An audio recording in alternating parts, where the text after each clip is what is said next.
আমরা যদি কাজ করি, কাজ করার পরে তো এটা পুরান থাকবে না, নতুনের মতনই দেখতে দেখা যাবে, বুঝতে পারবে না, তো বুঝার কোনো সুযোগ নেই। কাঠ তো আসলে কম দামি না, কাঠ যেই দাম এই দামই থাকে, কিন্তু একটা কাজ ইউজ করার পর আমরা যে সময় কিনি এটা আমরা একটু কম দামে কিনি, কম দামে কেনার পর এটারে আমরা আবার বানিশ করি, রান্না করি, রান্না টান্না করার পর দেখা যায় সেই কাঠের জায়গায় চলে আসলো। যেমন একটা বুট কিনতে গেলে 1700-1800 টাকা লাগে, আমরা একটা বুট 1200, 1100, 1000 টাকাও বিক্রি করি। এই যে মনে করেন জিনিসটা আমরা তৈরি করছে, এটা এটা কেউ বুঝতে পারবে না, বোঝার ক্ষমতা নাই। এই জন্য আমরা বুটগুলো কাইটা, ছোট ছোট কাঠ থাকে তো, ছোট ছোট কাঠ থাকার ফলে ওগুলো কাটে কাটে আমরা বানাইছি। দেখেন একদম মানে বুঝবেনই না, এগুলো কিন্তু নতুন, দেখেন প্রত্যেকটা জিনিসই।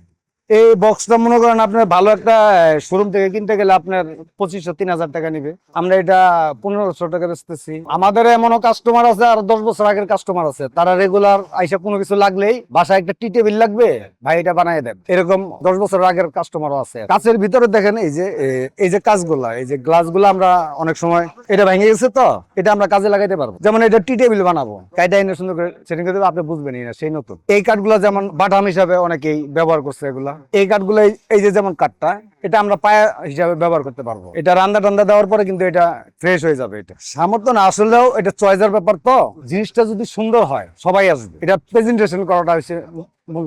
বিশেষ করে ক্যারেট মেরেট আসে, যে মানুষের লিপ টিপ আসে, এই লিপের যেগুলা খড়ি মরি আমরা বুট টুট এগুলো কিনে আসি, কিনে এনে এখানে খুললে কেরাসিন কাঠ দিয়ে কাজ করি, সবকিছুই বানানো যায় এগুলো দিয়ে কেরাসিন কাঠ দিয়ে। এই শোকেস বানাইছি, পরে অন্য একটা সিস্টার ডয়ার বানাইছি, একটা বিড়ির বাক্স গ্যালারি বানাইছি, একটা চৌকি বানাইছি। কেরাসিন কাঠ দিয়ে সব জিনিসই বানাতে হয়। পুরান কাঠের সুবিধা একটাই, কম দামে কিনতে যায়। নতুন কাঠ দিয়ে একটা শোকেস বানালে নতুন কাঠ দিয়ে দাম পড়বে 16,000 টাকা দেয়া, আর এই পুরান কাঠ দিয়ে বানালে দাম পড়বে 8,000 টাকা, অর্ধেকের কম হবে। হ্যাঁ, কাঠের ফাইবারটা ভালো, দেখতে সুন্দর দেখা যায় না, এই কাঠে গুনে ধরে না। বিদেশি কাঠ আসে আপনার মনে করেন যে ওরা মেশিন দিয়ে জাল তাল দিয়া ভালোভাবে অরিজিনাল করে দেয়, পাঠায়, কাস্টমার এদিক দিয়ে রাস্তা দিয়ে যাইতেছে, দেখতেছে, কিনে নিতেছে।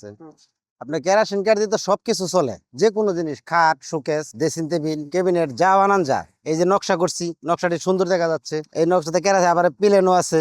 একটা শোকেস বানাইছিলাম, পরে একটা ওয়ার্ডরোব বানাইছিলাম, আরো অনেক কিছু বানাইছিলাম, তো এখানে নাইকিয়া থাকলে দেখাম যেত। সবটাই খুলে আবার বানা যায়, মানে কাঠ মানতেও চল নাই, এ পর্যন্ত না পুড়ে ভাল দিমু, এ পর্যন্ত কাঠ চলবেই।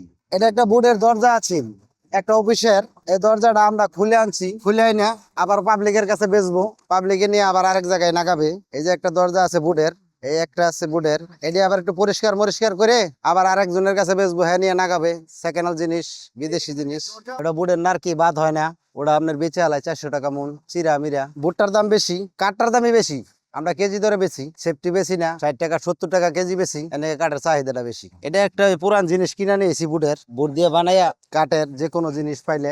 এই একটা টেবিল কাঠের পুরান পাইছি, কিনে আনছি, তার ধুইয়া মুইয়া পরিষ্কার করে তার কাছে আবার বিক্রি করব। এই একটা ফুলদানি কিনে নিয়ে আসছি কাঠের, এই যে ফুলদানি গাছ টাছ লাগাইতেছি, এটা বুট দিয়ে বানাই দিছিলাম, আবার আমার কাছে বিক্রি করছে। আবার এই যে একটা দরজা কাঠের, এটা আনছি এখান থেকে খুলে, এটা আবার বেচবো ভেঙে চুরে কাইটা মাইটা। পরে আরো এরকম প্রচুর দরজা আনছিলাম, এটা একটা টেবিল আছিল, এটারে আনছিলাম। এই একটা টেবিল আছে বুডের, ঠিক মিক করে থুয়ে দিছি, এটা আবার বেচবো। এই বুডের বিদেশ থেকে আইছে, র্যাক বানাইছি, একটা র্যাকের দাম 5,000, 7,000, 6,000 টাকা বিক্রি করে ফেলাই। নতুন দাম বানাইলে বললে এই র্যাকটা বানাইলে 15,000 টাকা, আমার 5,000 টাকা হইলে বিক্রি করে ফেলাম।